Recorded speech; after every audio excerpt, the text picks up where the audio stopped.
وعدي عيارها بربرتي لصوح لي ترتلوق باقي برشيا غير دوما بلابو سركعا صعب صعب صعب صعب بدنها لوطمو صعب صعب صعب صعب بدنها لوطمو برتوا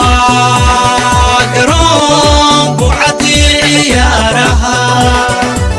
بربرتي لصوح لي ترتلوق باقي برشيا غير دوما يا أبو سركعا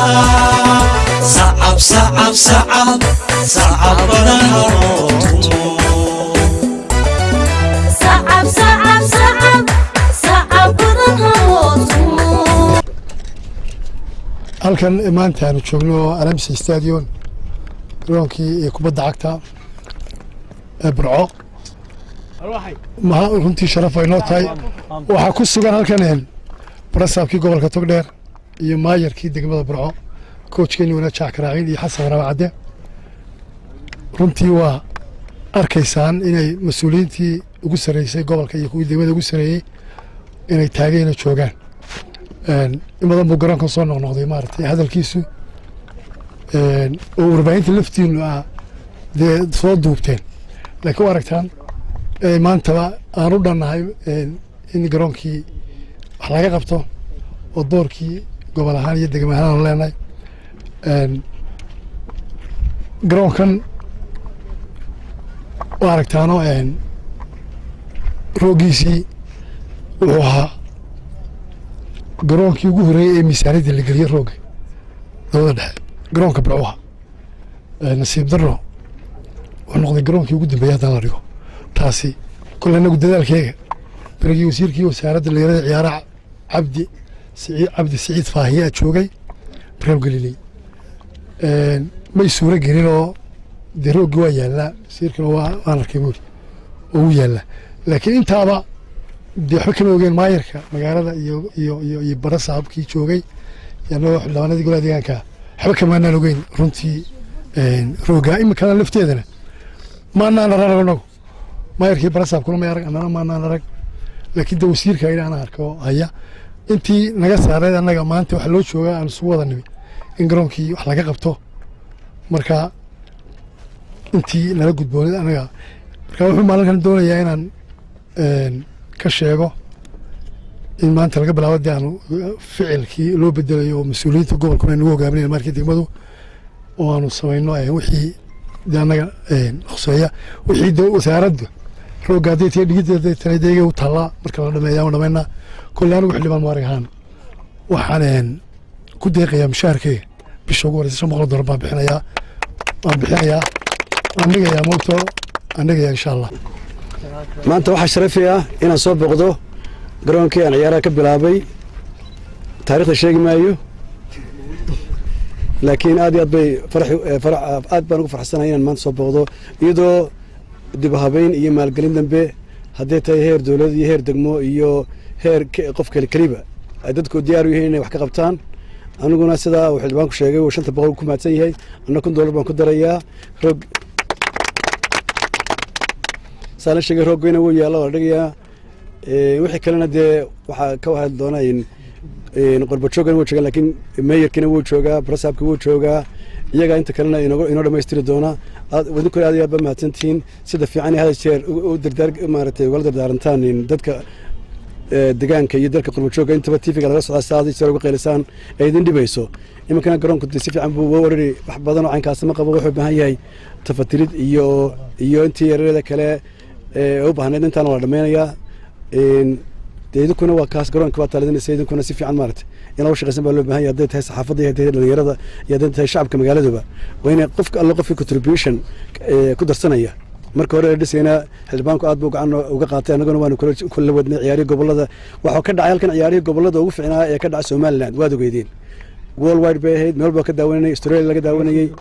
ciyaartii ugu fiicnaa ka dhacay tartamadii ugu dambeeyay ayay kamid ahayd imika insha Allah kuwa soo socdana waxaan doonayaa marka dib loo habeeyo roog la dhigo inay ka dhici doonaan ciyaarihii ugu fiicnaa ee ka wanaagsanaa kuwii hore ama muddo dheer kambeynka dhalinyarada ku jiray ama nin u ololeeya inta badan isboortiga inaan maanta ka soo qayb galo aragtida ama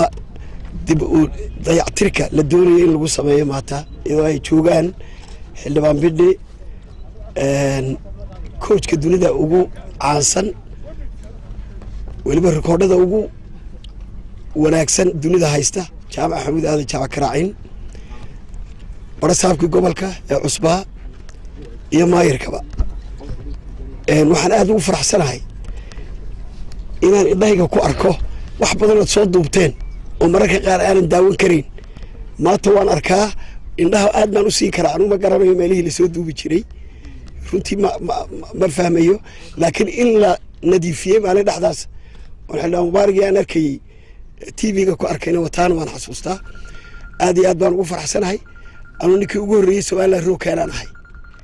fakar kasta iyo qaab kastoo la doonaya in loo dhigana taladaydaan ka geysanayaa aad iyo aad baa u mahadsantihiin waxba idin kala hadhimayna insha allah garoonkan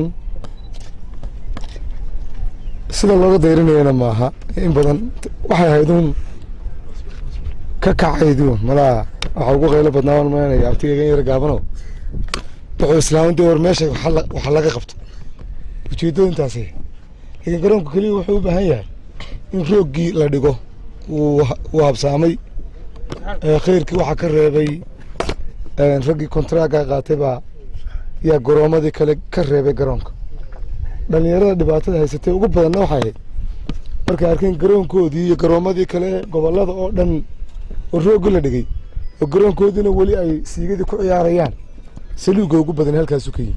horena waanu sheegay iminkana waa ku celinayaa mas-uuliyaddeeda 100% waxaa leh wasaaradda isboorti laakiin annaga waxaanu leenahay inaanu gacan ku siino isberber taagno bergi dhaweed oo kale loo diyaarinayay in lagu ciyaaro halkan gobolladii xallaada wixii laga qabtay dowladda hoose ka qabatay maantana waxaanu diyaarunahay wixii berigii hore aanu ka qabanay siligii aanu ku soo wareejinay maanta waa wada googaanyi albaabadii waa wada jajabanyi muxuu ahaayey rinjigii iyo istambarkii iyo qurxintii meeshu waa maqan tahay waxaasoo dhan dowladda hoose qabta arrinku waa noo kala qaybsan yahay annaga iyo wasaaradda iyo cidda kontraaga siyadaa taqaane wasaaradda waxaa laga doonayaa rooggii inay keento oo dhigto ayaa laga doonaya annagana waxaana laga doonayaa inaanu qurxinno oo hadday siligii tahay haddii ay tahay rinjigii hadday tahay istambarkii ribeerinkii meelaha jajaban ee ribeerin garinaya haddii ay tahay annagaa leh waana ku ballan qaadaynaa maanta mana aha waxdii aanu meesha kaga baxsanayno waxa weeye waa waxaanu xaq u leenahay maadaama nala ka soo doortay degmada dhalinyaradu na soo dooratay inaanu wax ku celino iyadoo aanay mas-uuliyaddeeda ahayn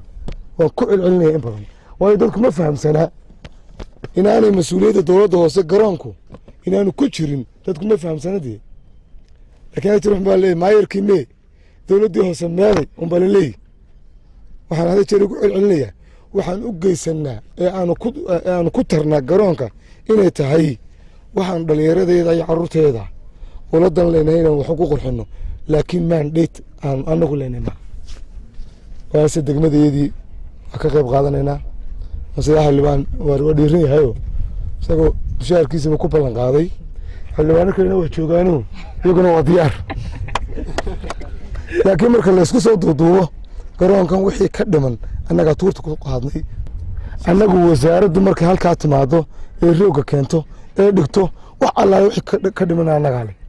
laakiin anagu roogga dhigistiisa haddaan u sheegaynaa reer burco reer somalilan mas-uulka mani wasiirku laakiin imika waa noo sheegay hadda wuxuu la hadlayay barasaabka waxay ka wada hadleen barasaabka sheegi doona laakiin annagu wixii aan roogga ahayn ee dayactira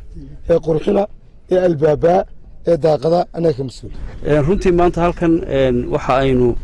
doonaynaa inaynu ka sheegno war ka farxin doona guud ahaan dadweynaha gobolka togdheer qurbajoog iyo qolqoljoogba iyo dhammaan dee ummadda somalilanba waxaynu halkan u nimi maanta inaynu iclaamino in laga shaqayn doono garoonkii kubadda cagta ee alamsi stadium garoonkaasoo runtii in badan hadalhayntiisu ay soo noqnoqotay inkastoo marka runta laga hadlo dee sida uu sheegay jaamac karaacinba muuqaaladii aan arki jiray iyo maanta marka muuqaalkan arkay ay yara kala duwan yihiin haddana cid kasta oo ka soo tabisay ujeeddadoodu waxay ahayd inaynu helo garoon wanaagsan oo qurux badan ayay ujeeddadeedu ahayd oo maaragtay ummadda reer togdheer anfaca sida uu maayirku ka dhawaajiyey maanta halkan waxaan idinka sheegayaa in la dhigi doono garoonka roogii sida ugu dhaqsaha badan leh hawshana waa la kala qaybsaday wasaaradda isboortisku waxay ballan qaaday inay sida ugu dhaqsaha badan leh ay roogii garoonka u dhigi doonto innaga ka gobol ahaanna waxa laynagu qaybiyey wixii kale guddoomiyaha golaha deegaanku wuxuu ballan qaaday inuu samayn doono dayactirka xayndaabkan hadday tay qurxinta albaabada meelaha karaakisku gaadhay hagaajintiisa ayuu ballan qaaday weliba anigoo hadalkii guddoomiyaha tixraacaya waxaaban jecelay in aan roogaba laga horraysiiyo waxqabadka maaragtay isagoo garoonku iska diyaarsan si rooggu inoogu yimaado laakiin runtii waxaa jirta shaqo kale oo u baahan iyadana in wax laga qabto shaqadaas waxay wanaajinaysaa shaqada garoonka laga qabtay hadday tahay roogga la dhigay iyo hadday tahay xayndaabka iyo quruxda loo sameeyey shaqadaa kale waxaa weeye inta u dhaxaysa gidaarka iyo xayndaabka ku soo wareegsan garoonka intaa lafteedu waxay u baahan tahay in shaqo laga qabto oo meelaha la dhigo maaragtay ugu yaraan dhowr mitir oo marmarkii dhulka ah inta orodada iyo dee maaragtay ay ku marayaanna wixii maaragtay ku munaasibka ahaa in la dhigo maadaama wasaaraddii isboortisku ay naga ballan qaaday inay iyadu rooga inaga dhammaystirayso dowladda hoose iyo maayirkuna ay naga ballan qaadeen inay intaa kale maintenance ku samaynayaan innaga dadweynaheenna gobolka togdheerra waxaa u taalla ganacsatadan halkan baaq uga dirayaa qurba jooggan baaq uga dirayaa cid kasta oo maaragtay isboortiska danaynaysa oo jecel in dhallinyarteennu ay helaan garoon wanaagsan haddaynu hello garoon wanaagsan waxaynu helaynaa ilaahay baa la hubaaye dhallinyaro isboortisoo wanaagsan ayaynu helaynaa waxaan ugu baaqayaa inay iyaguna ka qayb qaataan qaybtaas saddexaad ee dhismaha garoonka oo waxa weeyaan iyaduna runtii dhammaystiri doonta bilicda iyo quruxda iyo ilaalinta garoonkaba dhallinyarada gobolka togdheer waxaan u soo jeedinayaa isboortisku cid maaha isboortisku xaafad maaha isboortisku degmo maaha isboortisku wuxuu matelaa mujtamaca gobolkaasuu matelaa waxaynu u baahannahay inaynu helo dhallinyaro ciyaartooya oo reer burco ah oo dee sidii burca ay ahaan jirtay halhayskooda ama waxa keliya ka dhexeeya ay tahay inay ka wada xanaaqaan burco laga badi oo aan xaafad kale lahayn oo aan garoon kale lahayn oo garoonka magaalada u ah number 1 ka yahay garoonka stadium oo aynu ku qabanno naadiyada naadiye aan xaafada kale lahayn oo iskuulladu way samaysan karaan naadiyo oo waxa weeyaan dhallinyaradii hore ee sportska ahayd gobolka ka soo bixi jirtay meelaha ka soo bixi jireen tartankii iskuullada ahayd ka laftiisana in haddii ay inoo suurto gasheen oo la kaashanayno wasaaradda sportska in dib loo soo celiyo tartamadiina insha Allah biidnillaahi waa ballan qaadaynaa runtii siyaasadda xukuumaddan waxay ku wajahantay in dhallinyarada la dhiso sportska la dhiso mihnada sportska kor loo qaado si looga nabad galo tahriibta iyo dhibaatooyinka dhallinyarada haysta bartuwaa garoon buqcadii ciyaaraha barbaartii la soo xulay tartan loogu baaqay bulshaya hayrageedu